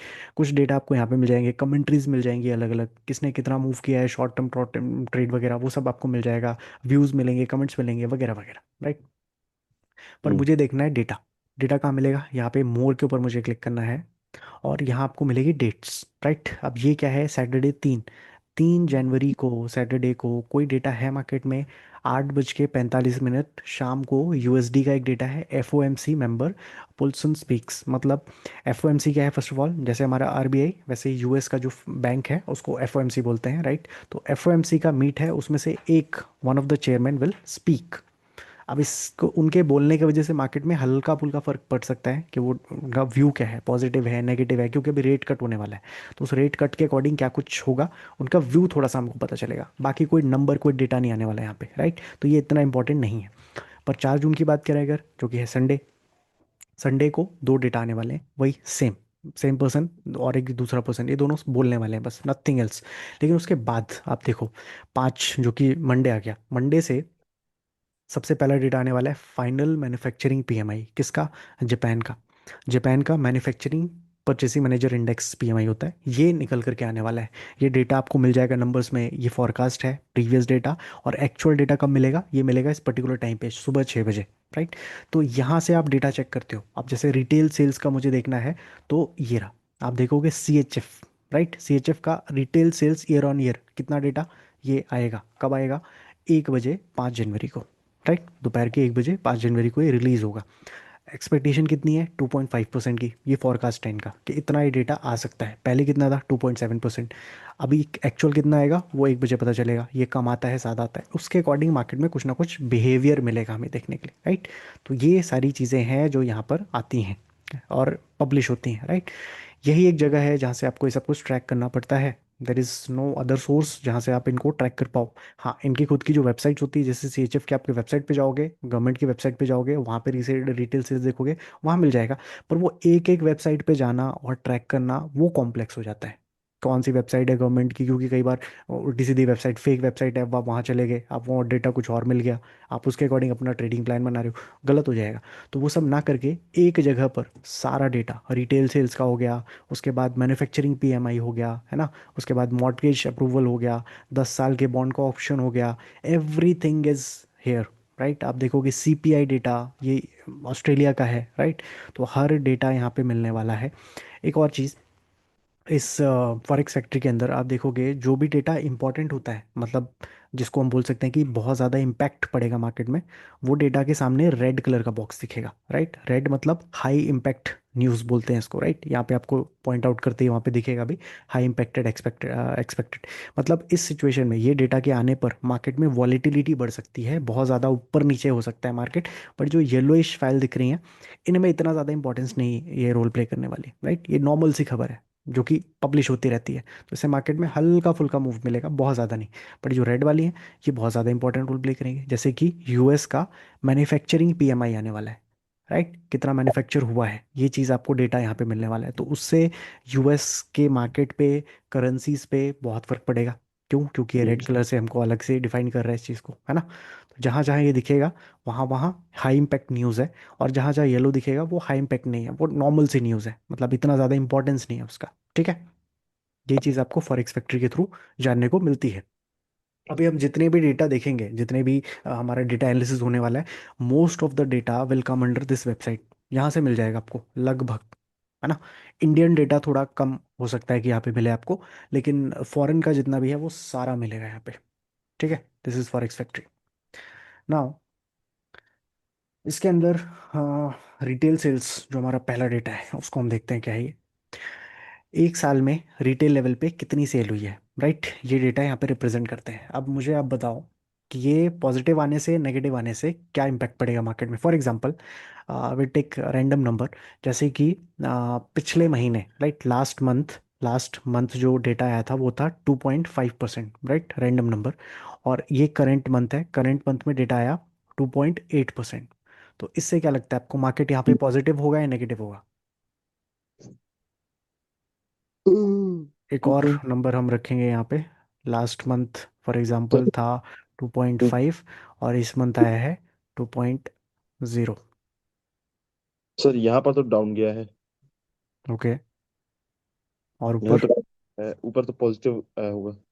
ऐसा क्यों बोला आपने? सर वैसे बढ़ा है ना नंबर में, अगर माइनस में होता तो गिरता। ये कोई लॉजिक नहीं हुआ जिनमें कई बार आपको अभी आगे डेटा मिलेंगे जिनके गिरने की वजह से मार्केट में पॉजिटिविटी आती है, क्योंकि उनका इम्पैक्ट ठीक उल्टा है। है। जैसे कि इन्फ्लेशन, क्या होता है इन्फ्लेशन, आपको पता है ऑलरेडी, यस। है ना, महंगाई। तो मान लो पिछले महीने महंगाई थी 4% के आसपास, ठीक है, 4.1% फॉर एग्जाम्पल। और इस महीने महंगाई कम होकर के 3.5% हो गई। तो ये तो डेटा गिरा है, पर ये खबर अच्छी है या बुरी? इस महीने महंगाई कम हो गई है तो सर ये अच्छी ही खबर है। ये तो अच्छी खबर है ना, यही मैं आपको समझाने की कोशिश कर रहा हूँ। डेटा तो कम हुआ है पिछले महीने कंपैरिजन में, लेकिन ये अच्छी खबर है, तो ये मार्केट को ऊपर ले जाएगा। ये कोई लॉजिक नहीं हुआ कि ये बढ़ा है इसलिए मार्केट ऊपर जाएगा और ये घटा है इसलिए मार्केट नीचे जाएगा। ऐसा कुछ नहीं होगा। महंगाई ये अच्छा परफॉर्म कर रही होगी। हम्म। क्योंकि वो सेल्स है, तो सेल्स से हम जनरल आइडिया अब लगा सकते हैं कि जितनी ज़्यादा सेल होगी उतना किसी देश के लिए अच्छा है ना, नॉर्मल सी बात है। उस देश में अगर ज़्यादा, क्योंकि आप फंडामेंटल एनालिसिस के अंदर भी देखोगे तो प्रॉफिट एंड लॉस स्टेटमेंट में जो पहली चीज़ मिलती है, वो मिलती है हमको सेल्स, है ना। सेल्स है। पहली चीज सेल्स ही होती है वहाँ। क्यों होती है सेल्स? क्योंकि सेल्स से हमको कहीं ना कहीं आइडिया मिल जाता है कि वो पर्टिकुलर जो भी कंपनी है, वो कितना प्रॉफिट करेगी, लॉस करेगी, मतलब प्रॉफिटेबल होगी भी या नहीं, ये इसका अंदाजा लग जाता है, राइट। यहाँ से पहली चीज आपको सेल्स मिलेगी। अगर इसके नंबर्स बढ़ रहे हैं, अगर इसके नंबर्स बढ़ रहे हैं, दैट मेक्स कि सामान तो बिक रहा है। अगर सामान बिक रहा है, उसमें वो थोड़ा बहुत बचा भी रहे होंगे मार्जिन अपना, तो प्रॉफिट में भी आ जाएंगे। लेकिन अगर सामान ही ना बिके, तो उस सिचुएशन में वो कैसे प्रॉफिट करेंगे? नहीं कर सकते। तो नहीं कर यहाँ से एनालिसिस का पहला पॉइंट ही हमारा सेल्स हो जाता है। तो इसीलिए सकते। हम यहाँ पर सेल्स को सबसे पहले रख रहे हैं, राइट, इंपॉर्टेंस दे रहे हैं।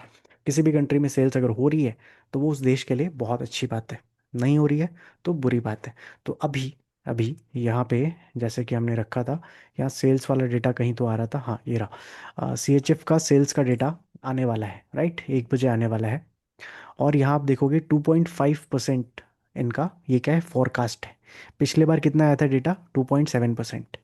मतलब इनकी भविष्यवाणी है, मतलब इनको लग रहा है कि सेल्स इस बार क्या होने वाली है, कम होने वाली गिरने है ना, गिरने वाली। वाली है पिछले महीने के कंपैरिजन में। अब यहाँ डेटा आएगा, ये तो एक्सपेक्टेशन है राइट, डेटा अभी आएगा, आया नहीं है। अब मान लो डेटा आ जाए यहाँ पे 2.8, तो क्या होगा? क्या होगा सर? मार्केट में क्या इम्पैक्ट पड़ेगा? 2.8 है। ये समझ में कब आ रहा है ये वाला टॉपिक? Fine fine fine. इसीलिए तो मैं कहता हूँ ना कि आप साथ साथ ही पूछो। मैंने आपको इतना फ्रीडम दे रखा है, कोई भी पॉइंट जहाँ पे आपको समझ में नहीं आया आप एग्जैक्टली उसी टाइम पूछ सकते हो। Right. Fine. I am saying, पहले 2.7% की सेल्स थी इस कंट्री में, हाँ। राइट।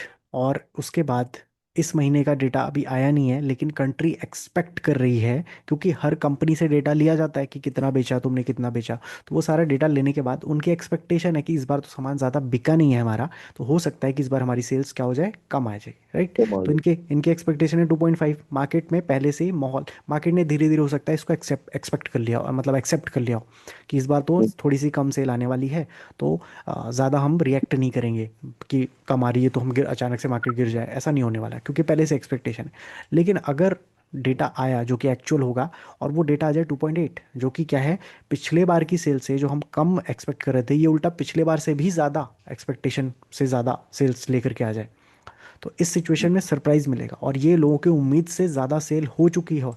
और ज़्यादा सेल मतलब पॉजिटिविटी, क्योंकि बिकेगा तो ऑब्वियसली कंट्री के लिए बेहतर है। तो इस सिचुएशन में मार्केट बहुत तेज स्काई रॉकेट होता हुआ दिख जाएगा आपको,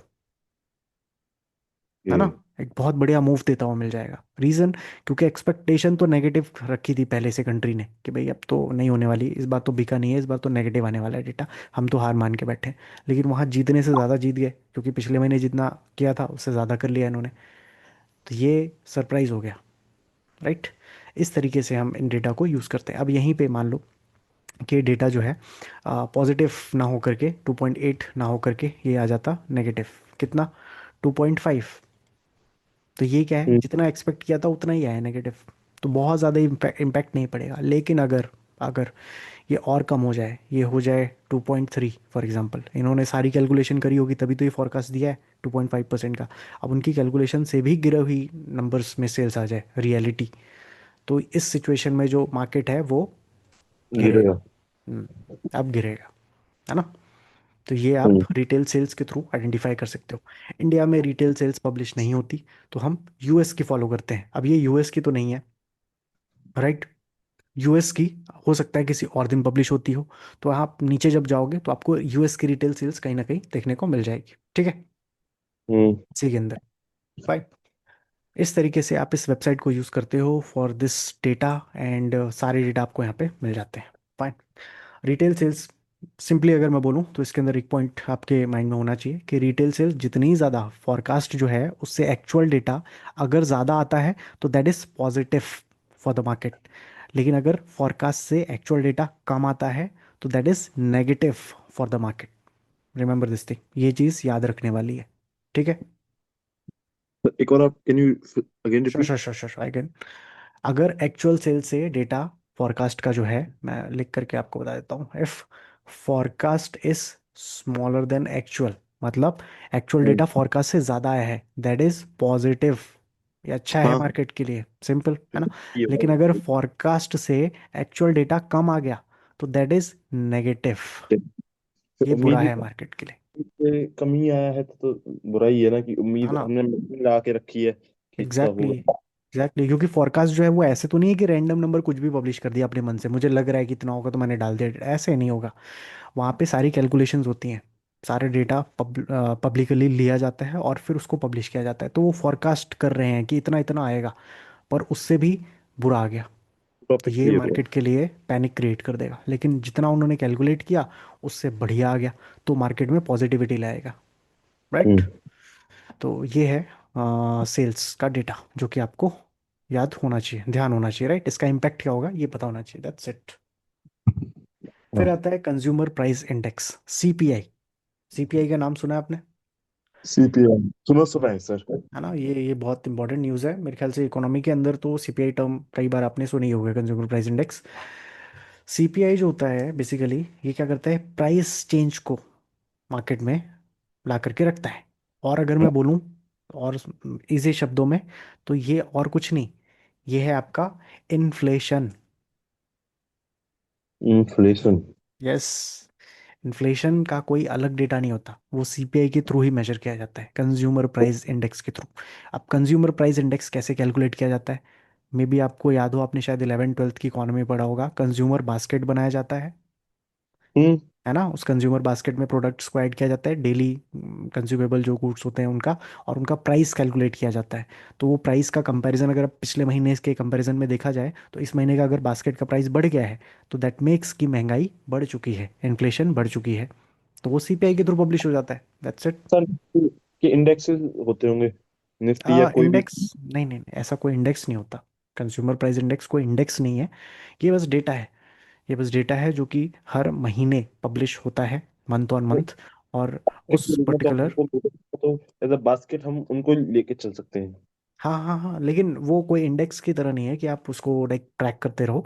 सीपीआई के नंबर्स हैं, हर महीने पब्लिश होते हैं, हर महीने इन्फ्लेशन आती है, हर महीने इन्फ्लेशन बढ़ती या घटती रहती है कंपैरेटिवली। हम्म। और ये बढ़ने घटने का रीज़न क्या है? बेसिकली कुछ नहीं, हो सकता है डिमांड है या फिर सप्लाई। अगर बनाने वाला पर्सन, जैसे मान लो कि आप शैम्पू कंज्यूम कर रहे हो, और एक पर्सन है जो शैम्पू मैन्युफैक्चर कर रहा है, उसने पिछले महीने 100 शैम्पू मैन्युफैक्चर किए, तो 100 लोगों को एक एक शैम्पू मिल गए। तो डिमांड नॉर्मल थी, मतलब प्राइस भी नॉर्मल था। पर इस महीने उसने सिर्फ 80 शैम्पू मैन्युफैक्चर किए, 20 लोगों को नहीं मिलने वाले शैम्पू। तो अब क्या होगा, मार्केट में मारामारी मचेगी, सारे के सारे आएंगे कि भाई लो, ज़्यादा पैसा लो पर शैम्पू तो मुझे दो। तो इससे क्या हो हम्म। जाएगा, इन्फ्लेशन बढ़ गई। इसने ट्रिगर किया ना इन्फ्लेशन को। तो ऐसे इन्फ्लेशन को ट्रिगर करने के लिए मल्टीपल पॉइंट्स हो सकते हैं जो ट्रिगर कर सकते हैं इन्फ्लेशन को। बट वो कुछ भी हो, उससे फर्क नहीं पड़ता। द थिंग इज, पिछले बार के कंपैरिजन में इस बार प्राइस कितना बढ़ा है, ये आपको सीपीआई बताता है। हम्म। और ये भी कंज्यूमर पॉइंट ऑफ व्यू से, है ना, सेल्समैन पॉइंट ऑफ व्यू से नहीं, कंज्यूमर पॉइंट ऑफ व्यू से। मैं पिछले महीने बेसिक सामान के लिए 5,000 रुपये खर्च कर रहा था। इस महीने मुझे वही बेसिक सामान के लिए 5,500 रुपये खर्च करना पड़ रहा है। दैट शोज कि इन्फ्लेशन जो है वो बढ़ चुकी है। राइट। तो ये क्या है, मार्केट के लिए अच्छा है या बुरा है? मार्केट के लिए अच्छा है सर। मार्केट के लिए अच्छा है। क्या कैसे? सर? मैंने अभी जो आपसे बोला कि महंगाई, या पिछले महीने जो मैंने कंज्यूम किया था सामान, उसका प्राइस था, बेसिक गुड्स का प्राइस था टोटल 5,000 रुपये। बेसिक हाँ। नीड्स में मेरा 5,000 रुपये यूज़ हुआ। इस महीने वो बढ़ करके 5,500 रुपये हो गया। बेसिक नीड्स है ना, मैंने पाँच कोई से सामान नहीं बढ़ाया। 5,500 से 5,000, मैंने थोड़ा कंफ्यूजन हो गया पाँच था। हजार नहीं, नहीं, पिछले महीने 5,000 था बेसिक नीड, और इस महीने वो बेसिक नीड बढ़ करके 5,500 हो चुकी है। तो क्या हुआ है, इन्फ्लेशन बढ़ा है या घटा है? महंगाई बढ़ी है, मैं उल्टा समझ गया था। महंगाई बढ़ी है, इन्फ्लेशन बढ़ा है। ये मार्केट के लिए अच्छा है या बुरा है? बुरा है सर। बुरा है, क्यों बुरा है? क्योंकि सर फिर वो ज्यादा बढ़ रहा है ना, कहते हैं प्रोडक्ट्स इन्फ्लेशन हाई ज्यादा हो गई है, तो क्या कहते हैं, मार्केट में जो पैसे का रोटेशन है वो कम हो जाएगा, हो है ना। जाएगी। क्योंकि उस मार्केट में जो कंज्यूमर्स हैं वो सोचेंगे कि अब वो चीज़ जो 100 रुपए की थी 120 रुपए की मिल रही है, तो मैं इस महीने नहीं खरीदता उसको, मैं उसको अगले अगले महीने खरीदूंगा, हो सकता है उसका प्राइस कम हो जाए। तो लोग क्या स्टार्ट कर देते हैं इन्फ्लेशन के टाइम पे? सेविंग। है ना। सेविंग्स। लोग सेव करना स्टार्ट कर देते हैं, तो उनके सेविंग की वजह से मनी का सर्कुलेशन हो जाता है कम, हम्म। है ना। और मनी के सर्कुलेशन कम होने की वजह से मार्केट जो है वो फ्लरिश कैसे करेगा, फिर तो बढ़ नहीं सकता मार्केट, क्योंकि पैसे ही नहीं रोटेट हो रहे, सामान बिकेगा नहीं आदमी का, ना तो कोई खरीद टॉपिक। रहा है। हाँ। राइट। तो ऐसी सिचुएशन में सीपीआई जो है वो मार्केट के अंदर कहीं ना कहीं स्लो डाउन को ट्रिगर कर देता है। इकोनॉमिक टर्म है हम्म। स्लो डाउन, आपको पता है मार्केट के फेजेस, है ना। तो उसमें एक स्लो डाउन भी आ जाता है। तो स्लो डाउन इसी की वजह से आता है, इन्फ्लेशन की पीक पर जाने की वजह से। राइट। तो सीपीआई हमें पता कैसे चलेंगे क्या हो रहा है पर्टिकुलर चीज के? कैसे पता चलेगा मतलब? सीपीआई हमें पता कैसे चलेंगे कि मार्केट सीपीआई में? कैसे पता? सीपीआई का डेटा हर महीने पब्लिश होता है। लास्ट मंथ का सीपीआई मान लेते हैं 4.2 था, इस महीने का सीपीआई बढ़ करके 4.5 हो गया, तो आपको पता चल जाएगा कि सीपीआई बढ़ा है, मतलब इन्फ्लेशन बढ़ा है।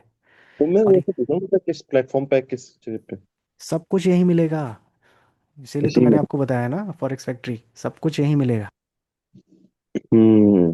सब कुछ यहीं पे मिलेगा आपको। हर कंट्री का ऑलमोस्ट मिल जाता है।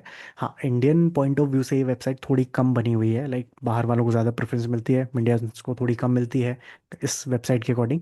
तो क्या होता है कि इंडियन डेटा यहाँ पे मे बी आपको शायद ना मिले, या कभी कभी, कभी कभी कर भी देते हैं में पब्लिश।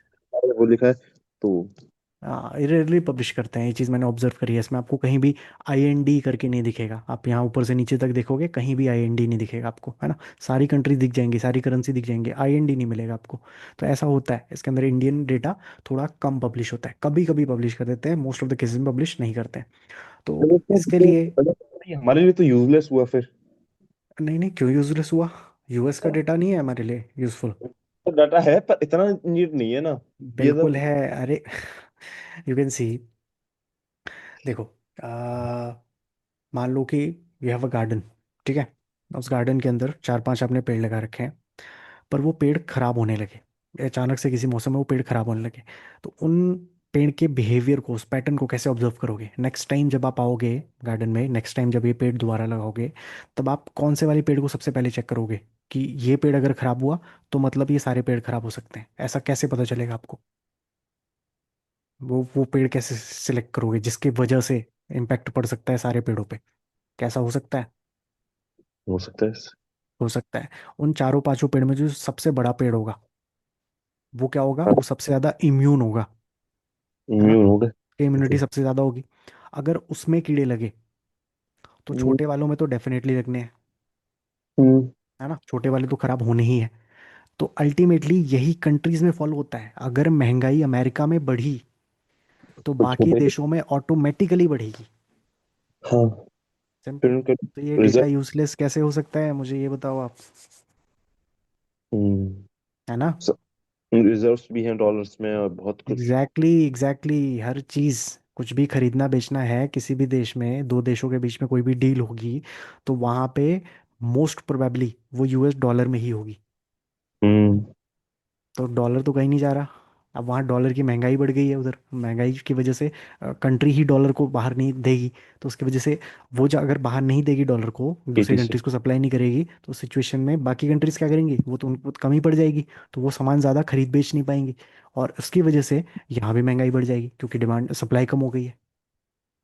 तो ओवरऑल हम्म। सबको सबको इम्पैक्ट करेगा वो यूएस का इन्फ्लेशन।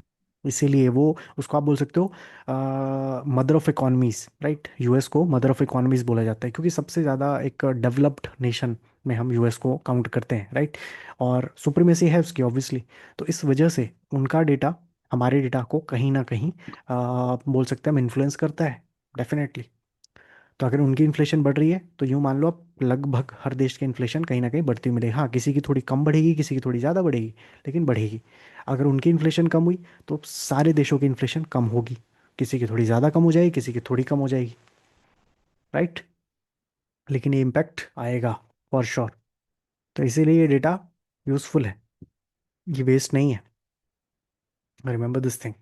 सीपीआई डेटा यूएस का जो है वो ज़्यादा हेल्पफुल है। यहाँ पे सीएचएफ का है डेटा, सीएचएफ वाला में भी इतना ज़्यादा यूज़फुल नहीं है आपके लिए, लेकिन यूएस का बहुत ज़्यादा हेल्पफुल है। Remember this thing, right. Now CPI की टर्म्स में अगर हम बात करें, सीपीआई का जो राइजिंग सीपीआई बेसिकली क्या करेगा आपके लिए, एक नेगेटिव इम्पैक्ट क्रिएट कर देगा मार्केट में, right. For example, if last months CPI was 2.5% and current month's CPI is 2.0%, and another situation जहाँ पे लास्ट मंथ का सीपीआई था वो 2.5% था, बट करेंट मंथ का सीपीआई बढ़ गया और 4.5% के आसपास हो गया। तो दोनों सिचुएशन में ऑब्वियसली हमें पता है कि यहाँ इन्फ्लेशन गिर रही है, तो ये मार्केट के लिए पॉजिटिव है। और यहाँ इन्फ्लेशन बढ़ रही है, तो ये मार्केट के लिए नेगेटिव है, ठीक है। तो इस तरीके से हम इन चीज़ों को देखते हैं, राइट, इन्फ्लेशन को, CPI data. Now moving forward.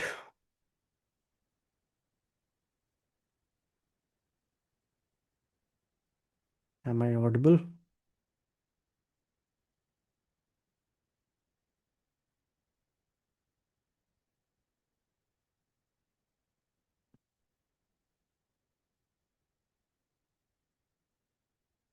Hello. Sir. आप कब से डिस्कनेक्ट हो चिन्मय? मुझे पता ही नहीं चला, मैं पढ़ाया जा रहा था। सर आप एक पहले डिस्कनेक्ट हो गए, फिर वॉइस एकदम से ब्रेक हुई, फिर आप ही डिस्कनेक्ट हो गए। पता नहीं, यहाँ तो और मैं क्लास चल अलग रही हो थी। गया। यहाँ तो क्लास लगातार चल रही थी, आप ही यहाँ पे नहीं फोन में थे। अपने आप ही फिर वो अपने आप ही लीव हो गया कि क्या हुआ, प्रिपेयर मीटिंग तब से दिखा रहा है, और अब जाके ज्वाइन हुई है। ओके, पता नहीं क्या प्रॉब्लम है क्या नहीं, मुझे पता भी नहीं चला कि आप एग्जिट हो गए हो, मैं तो कंटिन्यूअसली ही कंटिन्यू कर रहा था उस चीज़ को। फाइन, ठीक वीडियो है। ही ऑन था सीपीआई सर। हो जाता है कभी कभी, मे भी इंटरनेट का कोई इशू हो आपके साइड से। हम्म। It's okay. सीपीआई हमने देखा, अभी सीपीआई के आगे हम कल से कंटिन्यू करेंगे, बट सीपीआई को एक बार अच्छे से आपको समझ में आ जाना चाहिए। सीपीआई तो बेसिकली सर इन्फ्लेशन सीपीआई ये तो पर्पस मैं है। समझ में आ गया कि बाहर का हम देख सकते हैं, पर इंडिया का सीपीआई हम कैसे देख सकते हैं? इंडिया का सीपीआई आपको न्यूज़ के थ्रू मिल जाएगा, न्यूज़ पेपर्स पे पब्लिश हो जाता है। फिर से सर आरबीआई, वॉइस ब्रेक हो गई। ओके, आई एम सेइंग कि इंडिया का सीपीआई आपको आरबीआई की वेबसाइट पे मिल जाएगा, ओके। न्यूज़ पेपर्स में मिल जाएगा। आरबीआई की वेबसाइट पे, न्यूज़पेपर्स में, ओके। न्यूज़पेपर्स पे मिल जाएगा। गवर्नमेंट पब्लिश करती है data, right. There is a okay. Website फिर कॉल्ड तो पर्टिकुलर हमें पीआईबी। ऐसे नहीं पता चल सकता सर कि नहीं नहीं एक नहीं नहीं, साथ हम जैसे, देख सकें? नहीं नहीं, जैसे ये फॉरेक्स फैक्ट्री की तरह आप सोच रहे हो कि अगर मिल जाए ऐसा, तो कहीं नहीं पीआईबी। है। नहीं। पीआईबी के बारे में आपको पता है? No. PIB press information bureau, सरकारी बोल सकते हैं हम उसको, गवर्नमेंट की क्या बोलते हैं, न्यूज़ रिलीज करने वाली ऑर्गेनाइजेशन, ठीक है। तो यहाँ पे आपको जो भी इन्होंने कुछ भी पब्लिश किया ना, वो यहाँ पे आपको मिल जाता है देखने के लिए, राइट। ये पता नहीं हिंदी में क्यों आ रहा है, ये इंग्लिश में हो सकता है क्या? हाँ, यहाँ से हो जाएगा, ऑप्शन है। या ऊपर, ठीक है। तो ये हो गया। अब यहाँ पे आपको प्रेस रिलीज के ऊपर क्लिक करना है, ऑल रिलीजेस के ऊपर क्लिक करना है, और यहाँ पे आप डेट वेट डाल सकते हो, जिस भी डेट का आपको चाहिए उस डेट में कुछ रिलीज हुआ है कि नहीं। जैसे आज अगर 3 तारीख को देखें तो सिर्फ 3 रिलीज आई हैं अच्छा, पहले। पर्टिकुलर रेट देखना पड़ेगा सर। हाँ, देखना पड़ेगा। तो यहाँ पे जो क्या बोलते हैं, इकोनॉमी से रिलेटेड गवर्नमेंट की वो है ना मिनिस्ट्रीज, इकोनॉमिक मिनिस्टर या इनकी तरफ से कोई भी कमेंट्री आएगी तो वो आपको यहाँ पे मिल जाएगी। तो यहाँ से आप ट्रैक कर सकते हो, और ये सबसे ऑथेंटिक सोर्स है, ये सबसे हम्म। ऑथेंटिक सोर्स है। बट ठीक है, ऐसा नहीं कि कोई गलत सीपीआई पब्लिश कर देगा, सीपीआई जितना आता है लगभग हर जगह वही पब्लिश होता है, राइट। ओके, फिर तो ये clear है। फिर आप डायरेक्टली गूगल पे भी कर सकते हो, जैसे आप गूगल पे जाओ, इंडिया, इंडियन सीपीआई। तो वो तो ओवरऑल आएगी ना, वैसे पर्टिकुलर हाँ, ज्यादा सेक्टर का? सेक्टर्स का नहीं मिलेगा आपको, सेक्टर्स का नहीं मिलेगा। ओके। नहीं नहीं नहीं, ओवरऑल, ओवरऑल इंडिया का सीपीआई होता है, सेक्टर्स का सीपीआई नहीं होता। जैसे हमने अभी वो देखे, यूएस के कितने सेक्टर्स थे सर, उनका पर्टिकुलर सीख लिया। यहाँ पर नहीं, ये सेक्टर्स का कहाँ है, ये तो टोटल ही हो गया ना। हाँ। ये भी टोटल है, यहाँ पे सेक्टर्स का नहीं है। ये अलग अलग कंट्रीज है, हर कंट्री का डेटा आ रहा है। ये जो अभी डेटा यहाँ पे हमने जैसे मैन्युफैक्चरिंग देखा, ये यूएसडी में है, तो यूएस का मैन्युफैक्चरिंग है। ऐसे ही हर कंट्रीज का होता है। तो इंडिया का यहाँ पे नहीं है, और आएगा तो ओवरऑल आएगा एक साथ। Okay sir. राइट। तो आप गूगल कर सकते हो सबसे इजी टर्म्स में, राइट। यहाँ पे भी आपको दिखेगा ये रहा। या आप डायरेक्टली अगर पीआईबी की आपको इस पे वेबसाइट पे ले जाएगा, और पीआईबी के थ्रू आपको ये चीज़ विजिबल हो जाएगी, ये रहा डेटा फॉर्म में। सीपीआई कितना है कितना नहीं है, ये जैसे यहाँ पे आप देखोगे, headline inflation drop by 0.25% October 2025, food inflation इतना इतना गिरा, इसकी वजह से टोटल जो भी कुछ हुआ, और ये ओवरऑल करके आपको डेटा प्रोवाइड कर देगा, राइट। तो यहाँ से देख सकते हो। और आपको न्यूज़ के थ्रू मिल जाएगा, आपको कहीं जाने की जरूरत नहीं पड़ेगी। जब इंडिया का सीपीआई आता है, रिलीज होता है ना, तो आपको मैंने मनी कंट्रोल तो बता ही रखा है, वेबसाइट, हाँ, है ना। तो तो उन मनी सब पे तो कंट्रोल मिल ही रहा है। मैं वैसे पूछा, मुझे लगा रहता है। सेक्टर्स वाइज भी मिल जाता है, नहीं तो नहीं वही नहीं मुझे नहीं नहीं पूछना था। नहीं। वैसे तो गूगल पे कहीं भी मिल जाता, मनी कंट्रोल पे भी दिखाता है ना, डेली जैसे आ रही है न्यूज। जैसे जैसे इंडिया से रिलेटेड कोई भी डेटा रिलीज होगा तो वो आपको मनी कंट्रोल पे नोटिफिकेशन के थ्रू मिल जाएगा, डेफिनेटली, हम्म। है ना। वहां से आप उसको यूज कर सकते हो hmm. Simply. Fine, that is CPI. इसके बाद होगा NFP, non farm employment data, और यहाँ से हम कल कंटिन्यू करते हैं, राइट। Yes sir. ओके, आज जो हमने पढ़ा ये चीज़ समझ में आई आपको? यस सर, बीटा भी क्लियर है, ये भी क्लियर हो गया, डाटाबेस। बीटा हमने पढ़ा, और डेटा एनालिसिस के अंदर हमने रिटेल और कंज्यूमर प्राइस इंडेक्स पढ़ा। और ये चीज़ भी आपको, जो आपका पीडीएफ, जो आपने सेकंड पीडीएफ ओपन किया था ना फंडामेंटल वाला, उसके अंदर ये चीज़ भी मेंशन है। तो ये सारी चीज़ें आपको मिल जाएंगी उसके अंदर, ओके। है ना। ठीक है, वेल कंटिन्यू टुमारो। आज की क्लास, आज जरा मैं थोड़ा ज्यादा लेजी रहा हूँ सर क्लास में। हाँ, it's okay, it's okay, it's okay, हो जाता है कभी कभी। बहुत वो टाइम हो गया ना, ये वो हाँ, तो। इसीलिए इसीलिए अभी वो रोटेशन में नहीं आए हो आप, हाँ, आ जाओगे। बट बी अटेंटिव, थोड़ा सा चीज़ों को हम्म। देखते हुए, है ना, हो जाएंगे, राइट। हम्म। ठीक है, will continue tomorrow, right. Thank you very much. Okay, have a good day.